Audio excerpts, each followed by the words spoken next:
Bienvenidos a otro episodio más de Masterminds, el podcast. Yo soy Frankenbeat. Estamos en la casa de Atrapasueños Films con Player Jugador detrás de los controles. Hoy tenemos a otra de las mentes máster del hip hop mexicano, productor, compositor, DJ, empresario, CEO de Mazare Records, impulsor de la cultura, con más de 20 años en el movimiento y en la escena. Con ustedes, señoras y señores, DJ Ali en la casa. Bienvenido a Masterminds. ¿Cómo estás? Hey, ¿qué onda? ¿Cómo están? Aquí Ali Mazare, que gracias por la invitación. Es un gusto estar con Masterminds. Ya saben, a platicar un rato. Y sí, ya son 20 años. 20 años de carrera profesional, pero ya más años en la música. Ya son bastante, es un buen rato. Y lo que falta. Lo que falta. Yeah.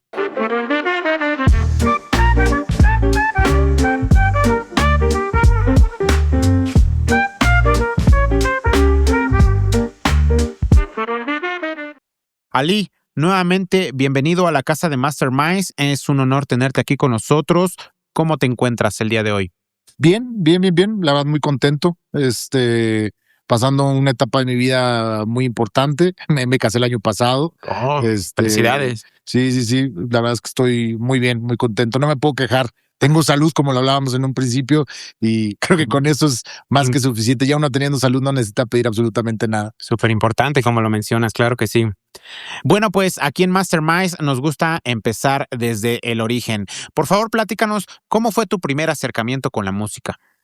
Pues bueno, no, definitivamente lo primero que me atrapó fue el DJing. O sea, eso me llamaba mucho la atención. O sea, era algo que me jalaba, o sea, que me parecía muy interesante cómo alguien, pues detrás de los platos en ese momento, pues podía al final mover a la gente y cómo podías, a través de la sensibilidad de la música, pues hacer que se moviera la gente. Y es algo que, pues desde muy pequeño, desde yo creo que 12 años, 13 años, me llamaba la atención. Tal vez en ese momento todavía no iniciaba en ese momento, pero ya me llamaba la atención. Y yo creo que yo creo que a los 14 años que ya fue que empecé a mis pininos de empezar a tocar. Yo en ese momento me creía un DJ, evidentemente no lo era porque no empataba canciones, era más bien un selector que iba llevando pues una noche, una fiesta, una quinceañera, porque pues al final era lo que estaba viviendo a mis 14 años. Claro. ¿Cómo se llama? Y empecé pues eso, a pinchar, o sea, a poner música, más como insisto, como un selector. Yo me creía un DJ, pero pues no era, y ni siquiera tenía aparatos para poder empatar canciones con pitch ni cosas por el estilo. Entonces, pues ponía canciones, y ahí es lo que empiezo en la música y que me empiezo a involucrar en la música. Luego, después de un tiempo, es que me meto más al tema de la producción, y más como producción, como en un tema como de chopear y hacer edits. ¿Cómo se llama? Yo utilizaba un programa que se llamaba Gold Wave, y que era pues como para pues poder eso, como que hacer bootlegs, que en ese momento no sabía que eran bootlegs o mashups. Yo hacía muchos mashups en ese momento, pero sin conocimiento musical. O sea, o sea, era literal a modo mariachi. O sea, el de que, pues esto sí me late y como que suena por aquí.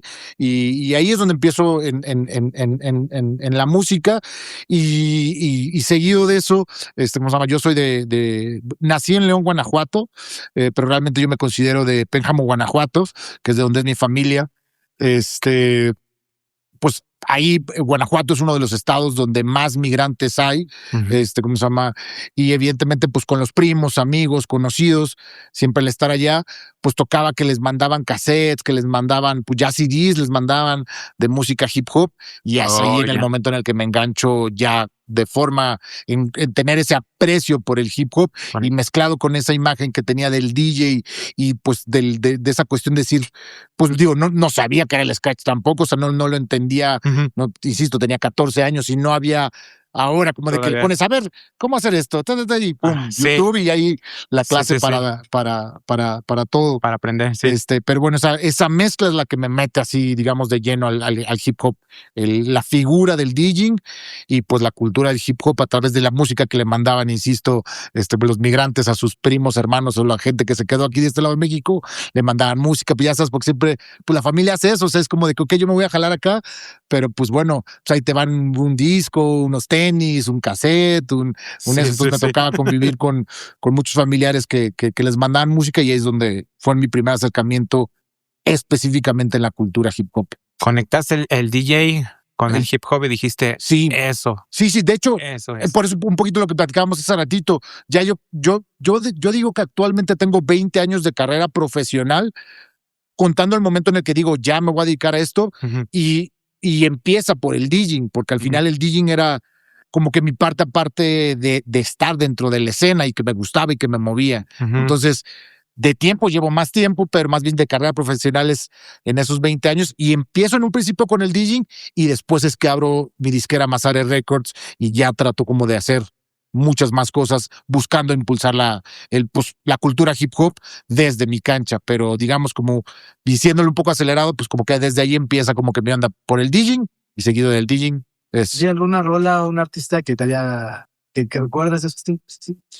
Pues es que más bien yo creo que, o sea, es que te hablaría como que, no sé, por decir algo. A mí las Tortugas Ninjas me gustaban mucho. Oh, yeah. O sea, sí. Entonces, evidentemente, yo creo que, o sea, si vengo como un recuerdo, pues el ninja rap que venía en el vinil de Tortugas Ninjas, pues me llamaba mucho la atención. O sea, pues cuando estaba muy, muy morro, ¿no? Después ya empecé a ver otras cosas. O sea, ya si me hablas como cuando estaba un poquito más grande, pues no sé, cuando salió la película esta de Above the Rim o ¿cómo se llama?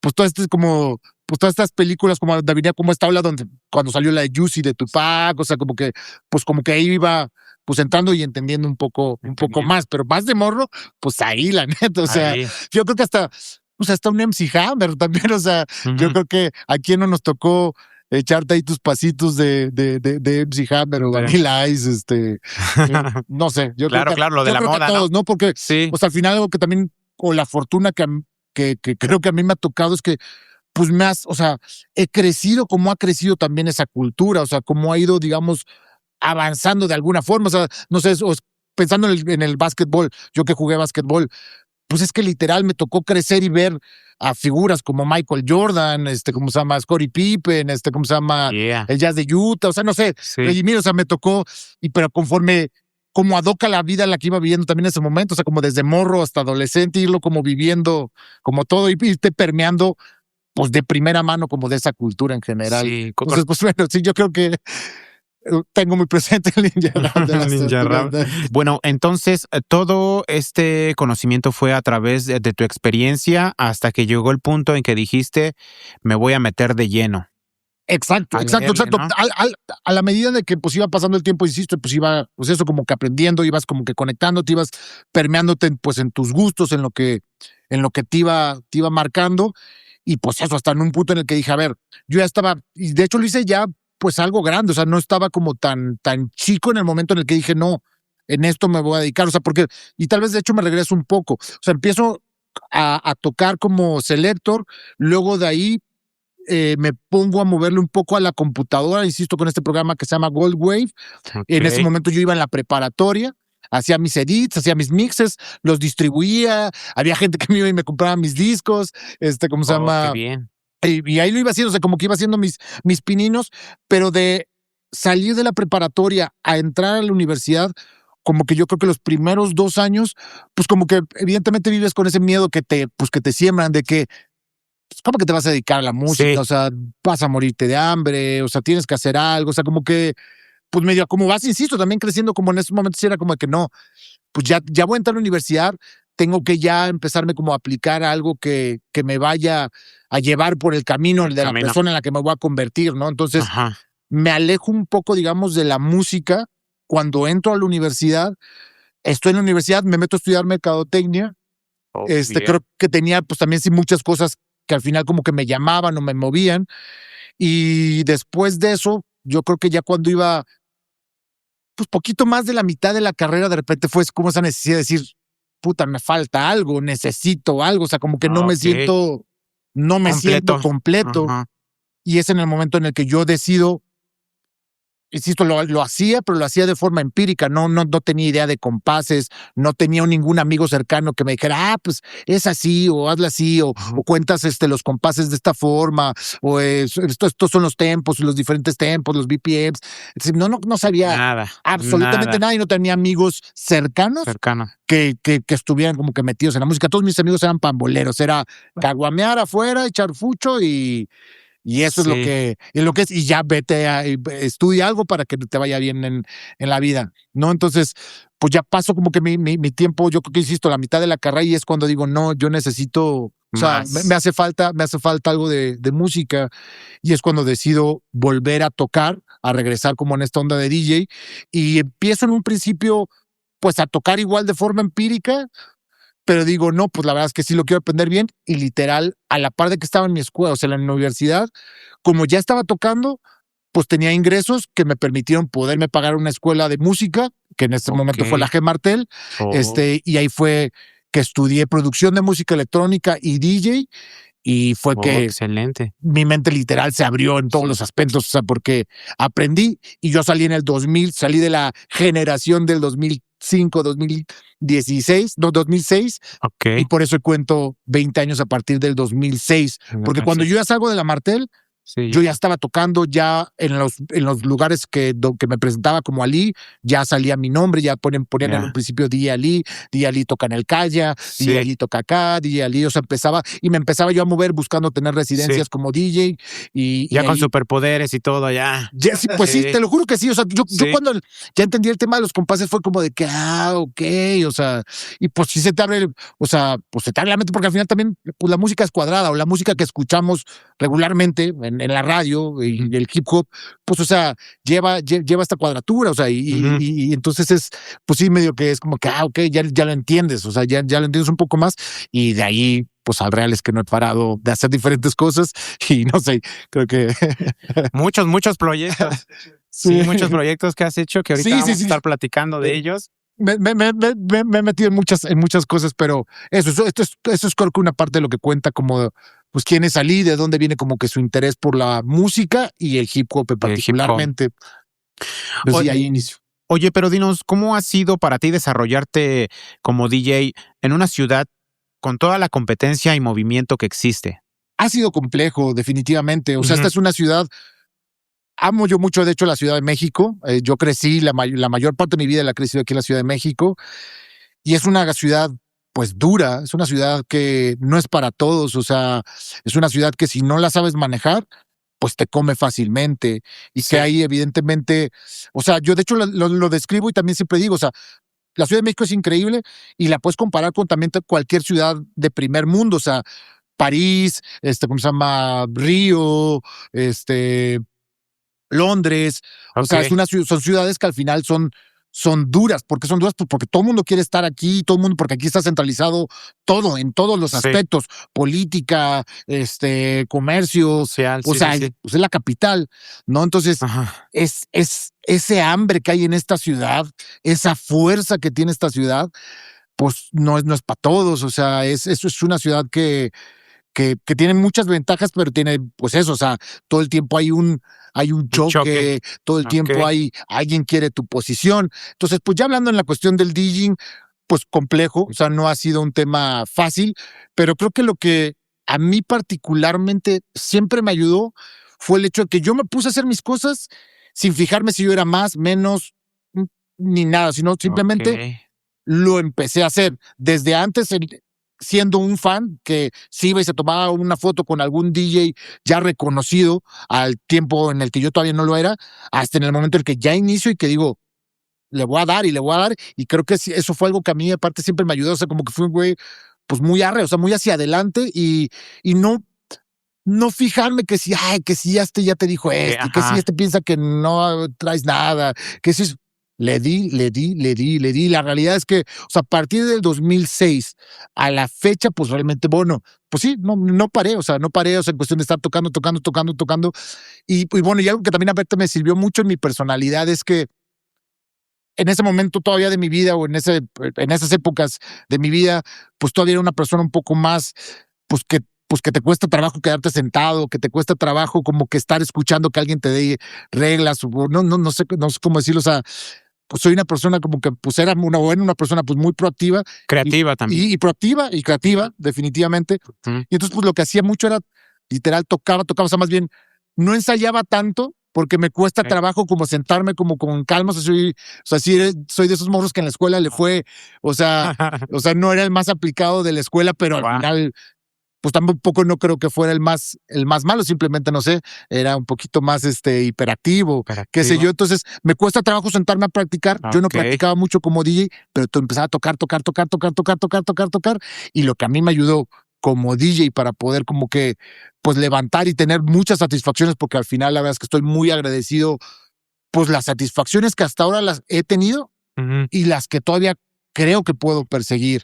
Entonces, pues fue complejo, pero pues eso, yo creo que el ponerme a hacer mi trabajo y no preocuparme por los demás ni de qué opinaran, y simplemente hacerlo y buscarlo hacer lo mejor posible desde mi cancha, pues creo que eso fue lo que, no sé, lo que me dio a mí, pues el éxito o no éxito que haya podido tener o que tengo, no lo sé. Sí. Entonces, el enfoque tuyo es sin voltear a ver a los demás, ¿no? Literal. Y estar tocando y tocar. Y la verdad es que como DJ toqué mucho tiempo. De hecho, pues el DJ fue el que pagó todos mis demás proyectos. Y además te puedo decir que el DJing me abrió todas las puertas de todo, hasta el, yo te podría decir que hasta te voy a estar del año pasado trabajando en compañías que de repente es como acá, sabemos que porque tienes ciertos talentos, ciertas capacidades, queremos que vengas a trabajar con nosotros. Todo ha sido por el DJing. O sea, el DJing es lo que me ha abierto a mí las puertas de todo, y eso fue lo que pagó que pudiera ser como cualquier otra cosa. Otro proyecto. Entonces, porque de repente también como que a mí la gente me ve y como que dice, no, este güey ya nació parado, este güey tiene con queso las quesadillas, y no. O sea, toqué mucho y ese tocar mucho me permitió hacer todo lo demás que he hecho, y lo que me ha abierto las puertas, insisto, para todo. Oye, en algún punto decides no solo hacer música, sino también crear una estructura para otros artistas. ¿Cómo nace la visión de crear Mazare Records? Pues nace por una necesidad de precisamente lo que veía en ese momento, y hablando ya de un 2006, 2007. 2007 es cuando ya se fundo la disquera Mazare Records. Evidentemente, previo a todo eso, cercanía al hip hop, pasión y todo eso, pero nace, insisto, por necesidad, y llamo necesidad, es porque creo que en ese momento lo que estaba pasando en el hip hop, o sea, ya había grandes exponentes, pero se necesitaba que alguien llegara a aportar un grano de arena distinto. Para buscar darle un enfoque en el que tuviera una atención mayor en una escena musical que no estaba pasando. Entonces yo veía como esa cierta necesidad de decir, chingao, es que no hay foros, no hay espacios, todo a fuerza. Si quieres ir a tocar, pues es a la periferia, donde evidentemente Cruz, colectivos, pues hacían su granito de arena.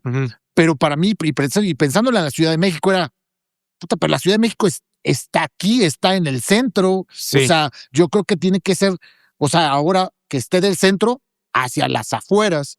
Entonces, viendo yo como que esa necesidad de decir, creo que hace falta que haya pues una disquera, una promotora que le pueda ir pues dando, insisto, ese granito de arena para que sucedan las cosas. Pues es de ahí de que nace Mazare Records, y con siempre con una cierta prudencia, porque al final iba haciendo lo que mi bolsillo me iba permitiendo, porque insisto, la gente siempre pensó como que, hombre, este güey es un jeque, tiene billete y es, no, o sea, necesito ir a perrearle a tocar de una temporada que tenía una residencia domingo, lunes, descansaba martes y empezaba a tocar miércoles, jueves, viernes, sábado, domingo. Y así me la llevaban, por varios años. Yo incluso recuerdo como que se tenía esa idea, no, es que, ¿qué será el alcance? Sí, no, es que de repente, o sea, digo, y también entendámoslo, o sea, poca información o pocos medios para poder como comunicar las cosas, ves una persona y pues ves al final un personaje y no entiendes el trasfondo. Y el trasfondo que se vivía del hip hop en ese momento, insisto, era otro, en el cual ya había unos grandes exponentes, pero no, o sea, seguía estando como que todo muy hacia las orillas y no se le estaba dando el hype aquí en la Ciudad de México. El mero centro. Y yo junto con evidentemente con mi socio, el Forte, pues empezamos a hacer cosas aquí en el centro de la Ciudad de México. O sea, ¿y cuál era como nuestra primera visión? Como decir, ¿cómo podemos apoyar? Hagamos eventos. Porque de esa forma, porque si tú agarras y dices, pues voy a firmar a este artista, pues le tienes que meter billete. Que en ese momento no es de que hubiera tampoco billete como para meterle mucho billete, pero era, insisto, era, ¿cómo nos puede salir? demos un espacio digno, tocadas en un lugar donde hay un ingeniero, donde hay un par de bocinas que suenen bien, donde estén muy claramente los slots, de a qué hora toca cada quien. Son 5 espacios, pues los 5 espacios son de estos artistas. Y aunque llega otro artista y te dice, oye, dame chance, carnal, déjame subirme. Oye, yo siempre decía, va, cabrón, mejor planeemos y te voy metiendo y te vamos metiendo. Y pues así, Mazar Records nace de eso, de esa necesidad de decir, abramos espacios, busquemos que la gente pues tenga lo mejor, a la mayor calidad posible de lo que sucedía en ese momento. Primero con los eventos, ya luego con la producción musical, buscando tener un espacio, un estudio en el cual pasaron pues todos los raperos que te puedas imaginar, vieja escuela, nueva escuela, consolidados de Estados Unidos, de México, pues bastantes. Entonces, pero fue eso, Mazar Records nace de eso, de una necesidad de ver como que hacía falta mostrar la cultura hip hop a otro nivel, presentarla profesional y que de ahí la gente empezara a llegar y que la gente se empezara a interesar. De hecho, ahorita y con esta expresión, a raperos reconocidos, que hoy son reconocidos de otras partes, de Hermosillo, de otras partes, literal, se venían a la Ciudad de México y literal, como ya estábamos haciendo eventos de hip hop ya sea en el Pasagüero, en el Foro Cultural Ilvana, que fuimos al final los primeros en hacer eventos de hip hop ahí de forma constante. Y pues literal llegaban raperos de esos que venían llegando de Hermosillo, de donde quisieras, de cualquier parte, y era como que, quiero ir a un evento de hip hop, y le empezaban a caer esos. Y de empezaba ahí a sembrarse el decir, ok, el hip hop evidentemente existe en la periferia, pero traigámoslo al centro, hagámoslo que se escuche bien y muestren su trabajo cada quien bien. Y entonces era que bajaba ya, no sé, El Enfermo y Don Café de Sociedad Café y tocaban ya en un evento aquí en el céntrico, pero ya en un evento en el que se escuchaban, pues insisto, ya había horarios. Y eso, digo, yo creo que pues es eso. Nace de la necesidad y del buscar dar un granito de arena desde la cancha, pues que uno iba pudiendo, porque al final también, insisto, hoy lo digo, yo mi lana la sacaba de ahí. De hecho, cuando estudié la música, cuando estudié música, yo me tuve que pagar eso, porque era como en mi casa me dijeron, ya te estamos pagando una carrera, esa carrera me la pagaron en mi casa, tuve la fortuna que me pagaron una carrera en eso, pero cuando les dije lo de la música me dijeron, no estás loco, sí, claro.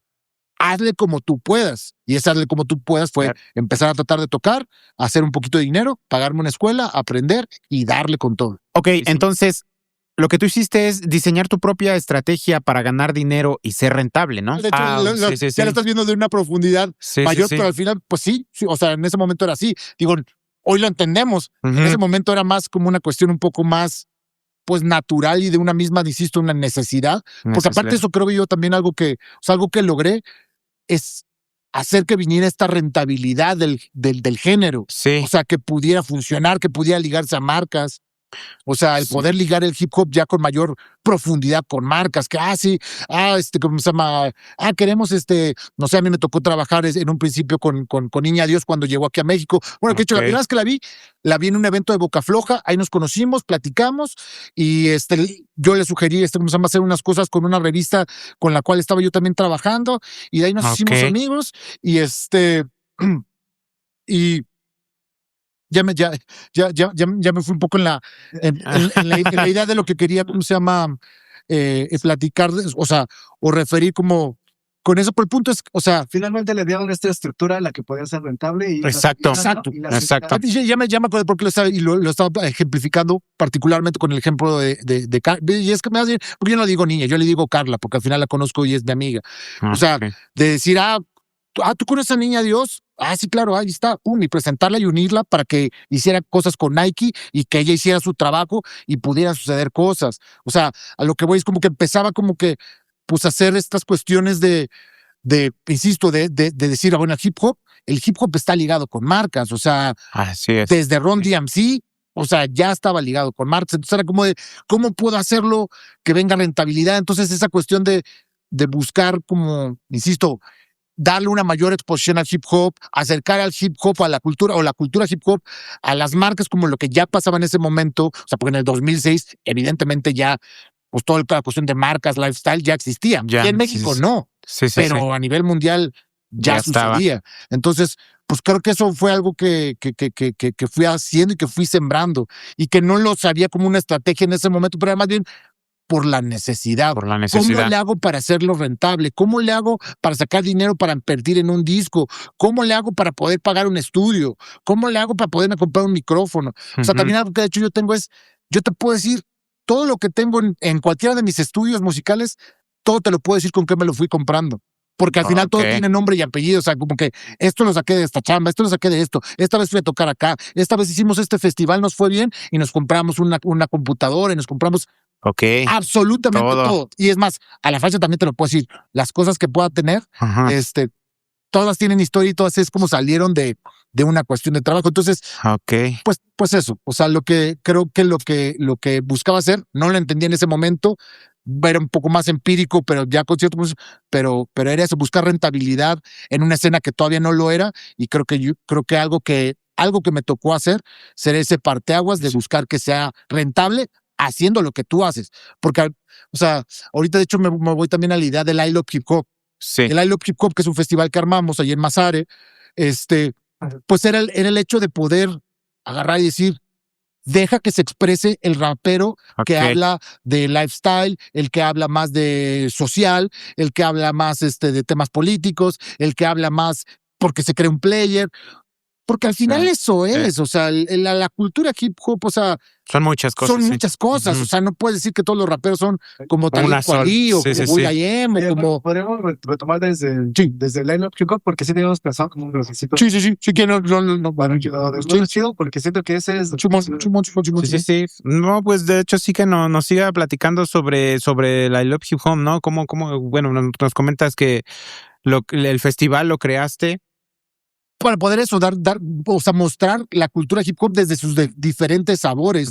Porque eso es algo que al final siempre hizo, o sea, es como busqué hacer rentable las cosas, pero sin nunca buscar decir, no, pero tú ya te tienes que hacer de esta forma y tú tienes que rapear de esta cosa. Jamás me he metido como que en decirle a alguien, tú rapea de esto y tú rapea de esto lo otro. No, cada quien tiene que rapear de su realidad, pero el hip hop es eso, la cultura hip hop tiene diferentes realidades, no puedes decir que todos pues están hablando desde un tema pues de que pues social o desde un tema político o desde un tema sentimental, o sea, todos son válidos, o sea, pero llegó también, o sea, creo yo que había o sea, en la época también anterior del hip hop pues como que había una autosegregación de que no, el hip hop nada más tiene que ser así. Sí. La cajita del hip hop solamente es esto. O sea, no podía existir esto es lo real. El Kanye West, el Mos Def, el Cypress Hill, o sea, como que todavía que quiera, no, todos tienen que ser en este molde. En esa línea, sí. Y yo siempre lo que busqué era eso, era como, no, exprésate. Tú eres cholo. Habla de tu experiencia desde ser un cholo. Tú eres un niño de 13 años y que ahorita está hablando de ser un player, pues o de lifestyle, o quieres hablar de tenis.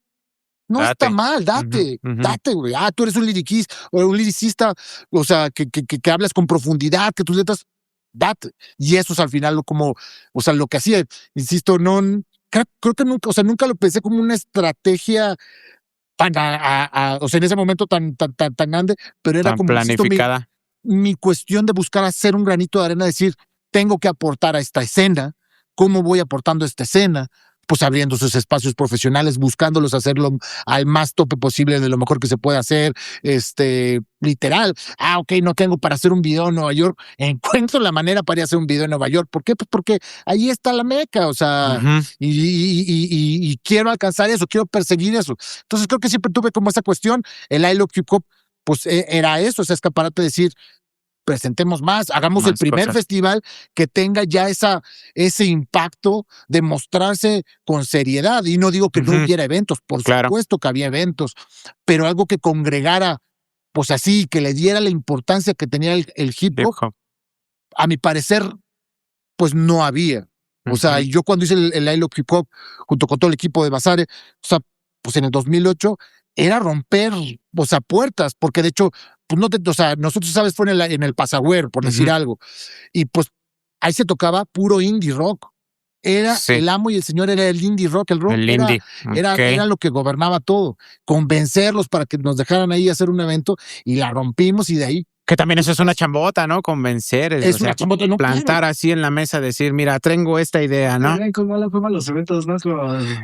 Sí, pues es que al final digo, no, o sea, entendamos que la escena en el 2005, 2006, 2007, o sea, insisto, era complicado, o sea, la cuestión de la economía, o sea, al final creo que pasión, había mucho talento en México existe mucho. Muy cabrón, sí. Pero pues había la forma de encontrar como que ese sazón para pues poderlo hacer, insisto, que funcionara o que fuera un poco más rentable. Sin buscar vender algo que no era. Porque, insisto, si algo nunca he hecho es buscar vender algo que no era presentar lo grande que ya existía aquí en la cultura hip hop, pero mostrarlo ya en escaparates pues más perrones, más chingones. Sí. Y insisto, y pasa, o sea, cuando hacemos el I Love Hip Hop en el 2008, pues logramos hacerlo en un buen lugar que era el Pasagüero en ese momento, en el centro histórico, y funciona muy bien. Y luego agarra el Pasagüero y compila como que las mejores fiestas y hacen un libro que se va a Japón y ahí está, y ahí vas plasmando eso y ahí vas sembrando esos escaparates que creo yo es mucho de lo que termina pasando en la actualidad. Pero que insisto, o sea, si me preguntas en ese momento, ¿va a llegar a ser el hip hop lo rentable que es ahora? No me lo imaginaba. No te lo imaginas. Pero yo quería hacerlo a lo mejor posible y con los medios que tenía y buscar a levantar a los más que yo pudiera. O sea, y no porque también tuviera preferidos de que dije, ay, no, como lo platicamos en un principio, pues gracias a Dios creo que también yo no tengo como problema, o sea, yo no tengo problema con nadie. O sea, yo siento que puedo sentarme a platicar con quien sea porque yo no tengo problema con absolutamente nadie. Jamás he hecho algo para bloquear a alguien. O sea, porque, pues no, o sea, mi energía es... Sí. Pues de hecho siempre al final lo expreso. O sea, siempre tiro buena energía. Alcanza para todos. O sea, y claro, a la medida que yo pude y que pudimos en Masare, buscamos empujar, pues eso, o sea, levantar a los diferentes talentos y dar eso. Buscar que fuera rentable. No me lo imaginaba como lo es ahora, pero buscando eso, que fuera en su momento lo más rentable. Y así nació el I Love Hip Hop, y el I Love Hip Hop es algo que le tengo mucho cariño y mucho aprecio.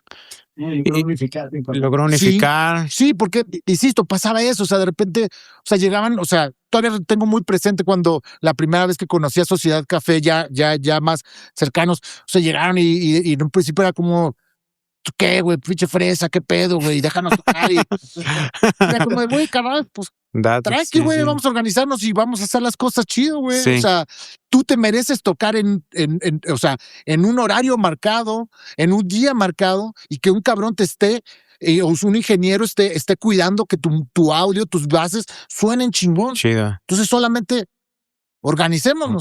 Y eso fue creciendo. En un principio con los festivales y los eventos que hacíamos en el Centro Cultural España, y que de hecho el Foro Cultural España yo lo conocí gracias a Forte, porque lo invitaron en un evento y ya de ahí, güey, me llevó, lo vi, me hice amigo de Maclovio y de ahí hicimos una gran amistad y por muchos años estuvimos empujándolo. Trabajando juntos. Y ya después de ahí nos saltamos al I Love Hip Hop. De hecho, en algún momento, pues de hecho la gente de Lilvana también se sumaron al I Love Hip Hop, porque pues eso íbamos como creciendo juntos. Y creo que de hecho Lilvana tiene como también ya creo que sus 20 años o también sus 19 años, creo. Les mando un fuerte abrazo, los quiero mucho a toda la familia de Lilvana y gracias por haber creído en nosotros en ese momento, porque, insisto, hablar de esto en el 2006, 2007, pues es una locura. Claro, o sea, claro. Es literal, es una locura, o sea, no existía.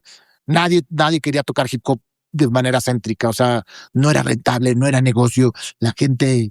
Y vaya que Masare Records ha apoyado a muchos artistas. Tal cual, porque digo, o sea, para mí mi visión era, nunca pensé en una visión como, o sea, como DJ, pues sí, pues insisto, tratar de darle y a irme dando mis golpes. Sí. Ya a nivel de negocio de la disquera y buscar eso, no me alcanza para poder sacar 20 discos de 20 artistas.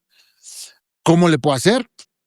Hagamos eventos, demos buenos espacios y hagamos que crezca eso.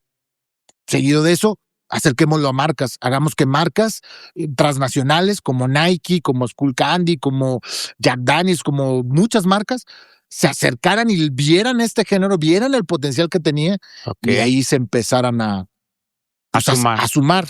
¿Crees que, por ejemplo, lo que habías comentado como de mercadotecnia que estudiaste, haya tenido que ver a la hora de hacer tus proyectos? Sí, o sea, bueno, definitivo, o sea, y lo digo ahí con esta nostalgia, o sea, yo recuerdo que, o sea, porque evidentemente cuando yo ya salgo de la universidad, ya estaba trabajando al full en la música. Entonces, pues, y todavía vivía en ese momento, sí, vivía en casa de mi mamá, o sea, no tenía, lejos de tener para rentar un departamento.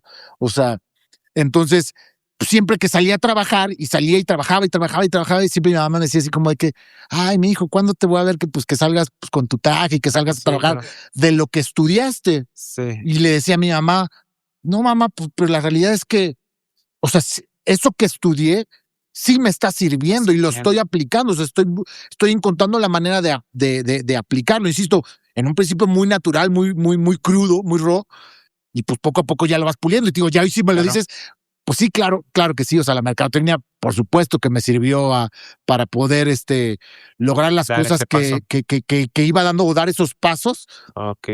Pero sí fue fundamental. O sea, de hecho, yo por eso también siempre le digo a la gente, estudien, prepárense. O sea, la realidad es que prepararte, estudiar, es algo fundamental. O sea, y en el ámbito en el que te estés, o sea, desenvolviendo. Y yo en mi caso, a mí el marketing me ayudó mucho. O sea, me permitió poder presentar todos estos proyectos, salir a hablar de todos estos artistas, de toda esta cultura del hip hop, de todo esto, o sea, salir a pelear, a buscar como de que, oye, Nike, pues éntale con un presupuesto para que entres en el festival y esto. Pues en el 2009, que fue cuando trajimos a Jessie J, al final Jessie J, que es cofundador de Def Jam, pues fue porque logré que una marca pagara el fee de este artista, porque ni del, más bien como lo es, ni de pedo tenía el dinero para pagarle, o sea, los dólares que costaba un artista en ese momento. Sí. Entonces fue como de no, a ver la marca, pero entonces ya lograba que esa marca la trajera, gente, ahí está, disfrútenlo y sigamos creciendo, sigamos yendo para arriba. Entonces, sí, el marketing me sirvió. Yo creo que, o sea, sí fue algo que, sin lugar a dudas, me ayudó a eso, a poder presentar estos proyectos, a poder hablar de artistas y pues venderlos en el buen sentido, o sea, para que pues eso, tuvieran un mejor impacto, un mejor escaparate, se vieran mejor en un lugar, a una marca dijera, sí, yo quiero jalar contigo, listo, vayan, trabajen y hagan cosas y suceden cosas increíbles. Y ahí creo que yo vengo de eso, yo soy parte de esa, pues de esa granito de arena, o Mazare Records, junto con todo Mazare Records, pues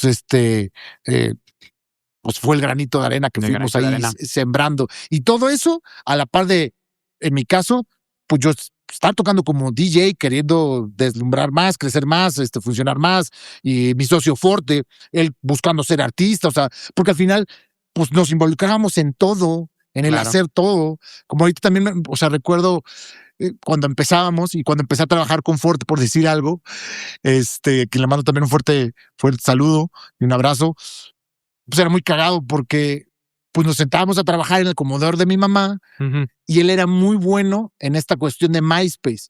Él era un güey de mercadotecnia empírico que se clavó mucho en la cuestión del HTML y la programación, y con esto le cambias el color y así muestras que tu reproductor se ve hecho. Y era muy bueno y es muy bueno. Y entonces nos tocaba pues esto, o sea, hacer las cosas pues de forma empírica, pero buscando levantarlo, hacerlo más grande, hacerlo funcionar más, hacer que esa ventana fuera mucho más y más inclusive para todas. O sea, que no fuera de que rapen como nosotros queremos rapear, porque al final a nosotros, de hecho, nos catalogaban de cierta forma. No, estos güeyes son fresas, estos güeyes. Y esto es como de, bueno, digan lo que quieran, nosotros vamos a hacer lo que estamos trabajando, lo que representamos, y esto. Pero hay espacio para nosotros, hay espacio para el que habla social, hay espacio para el que es player, hay espacio para el que habla de tenis, hay espacio para todo el que quiera sumarse. Para todo el que quiera sumarse.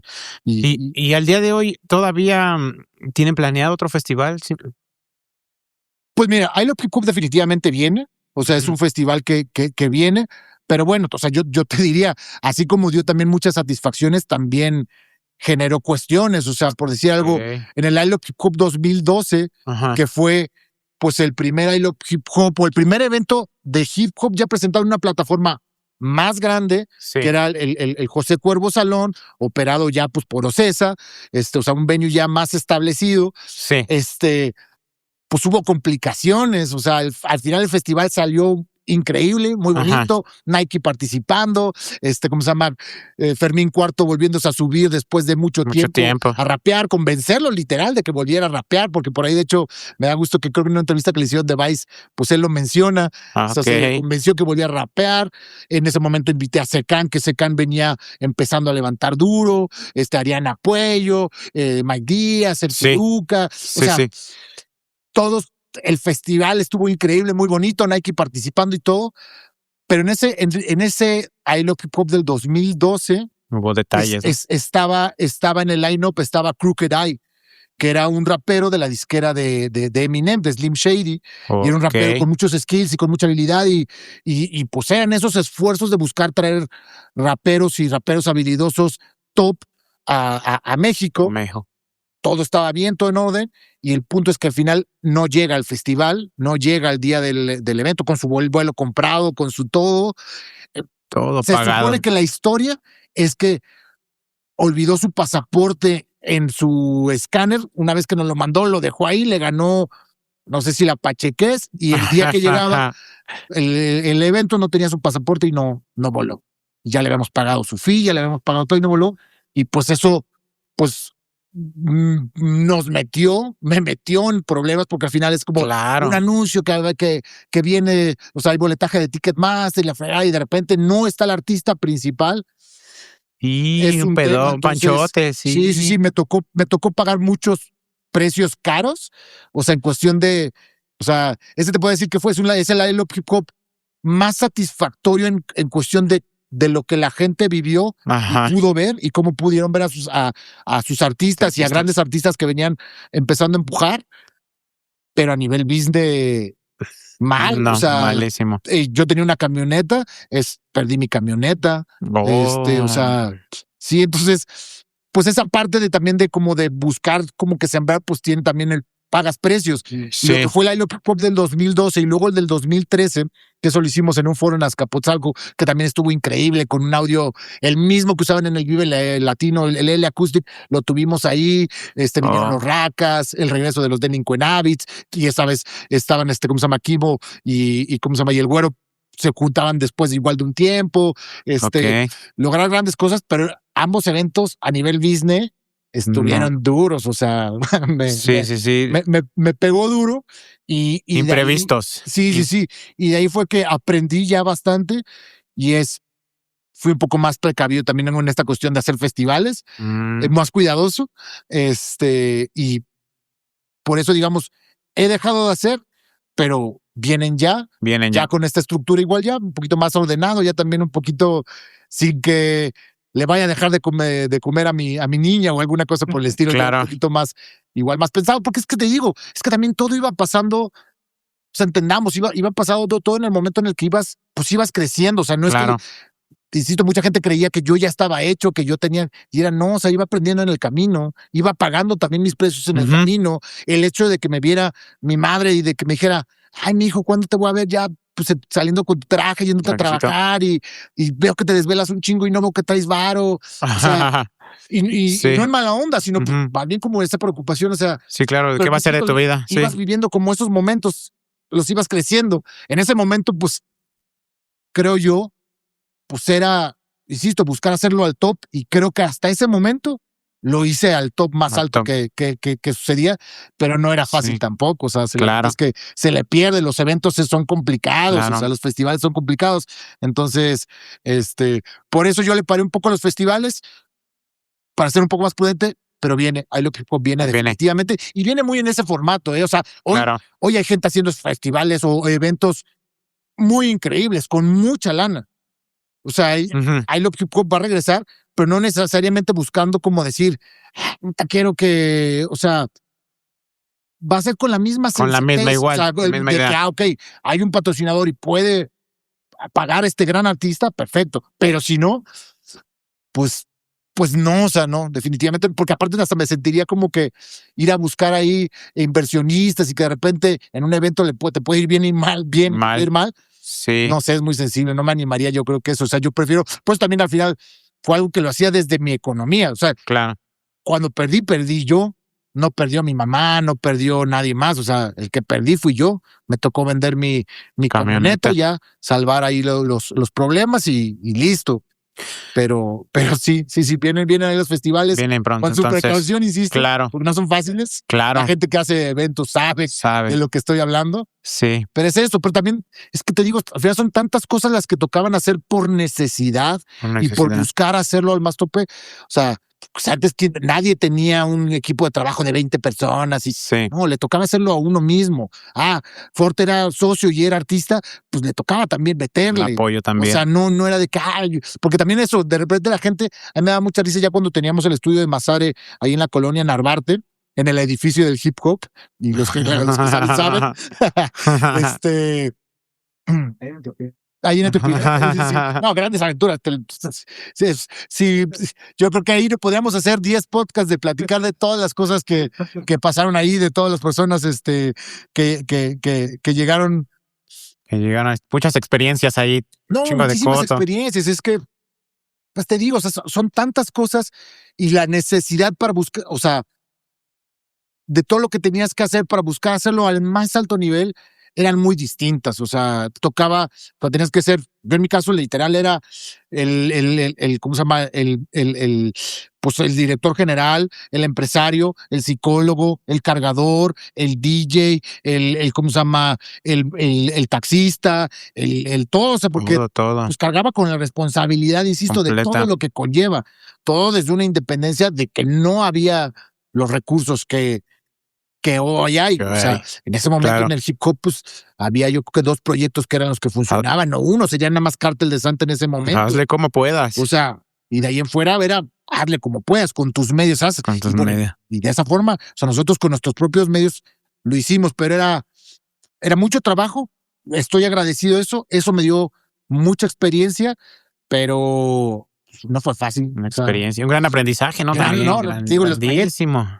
O sea, si hay algo en lo que estoy agradecido, que las he pagado todas. Por eso creo que también, como se los comentaba anteriormente, sé muy claramente de dónde vino para poderme comprar un micrófono, mi primer micrófono, mis primeras tornas. Mis primeras tornas, no compré las 2 tornas de un jalón. Primero me compré una y luego me compré otra.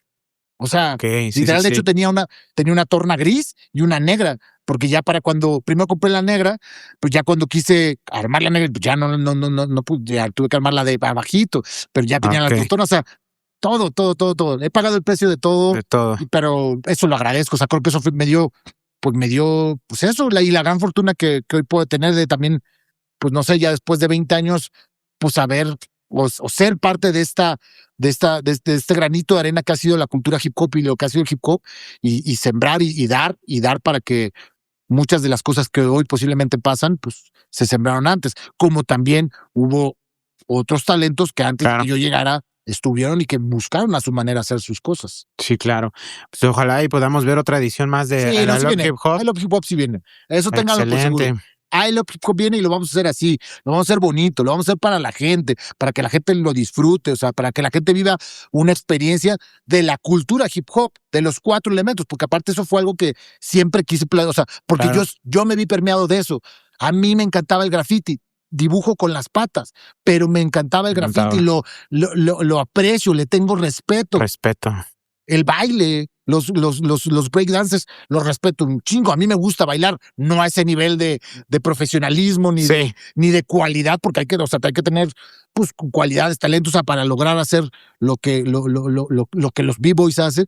Pero bueno, pero el punto es eso. O sea, a mí siempre es desde ese amor por la cultura del hip hop. Entonces, va a venir el hip hop.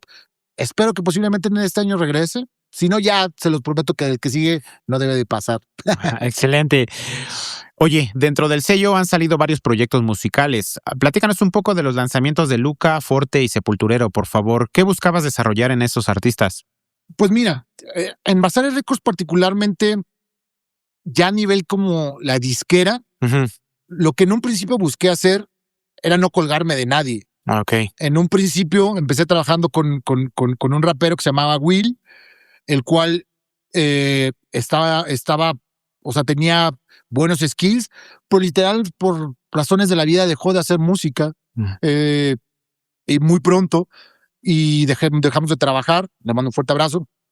Y de ahí me toca que voy a una entrevista con el Paella, que también le mando un fuerte abrazo y un fuerte saludo, un gran impulsor también de la escena hip hop. Así es.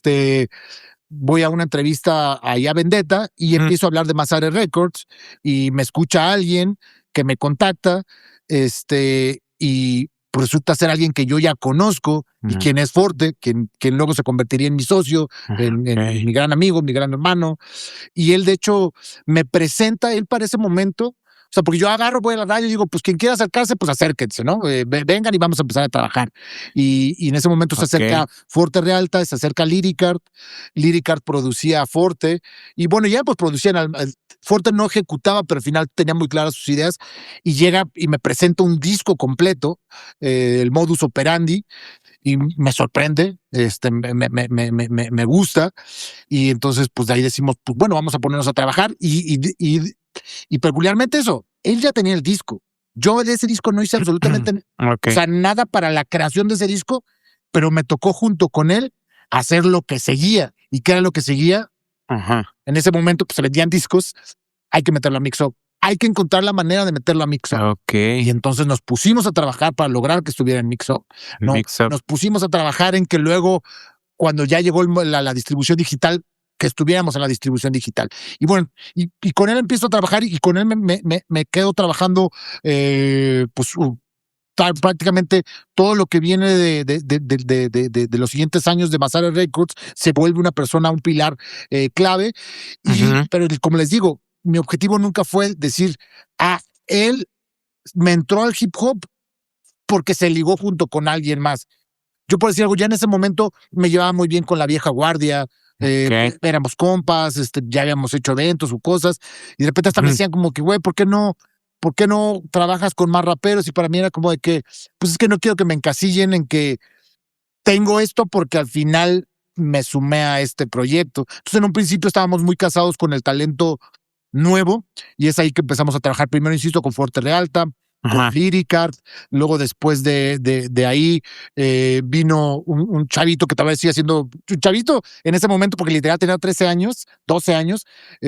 Quimera, ¿cómo se llama? Quimera empieza a trabajar con nosotros. Se suma Lil Go en ese momento, hoy se llama Go, y empiezan a llegar como más talentos. Y ya yo, cuando creo que teníamos ya como que una configuración de nuevos talentos, que su propuesta musical era diversa, proponían diferentes cosas, fue ya que también me empecé a abrir como a trabajar ya con otros artistas más consolidados,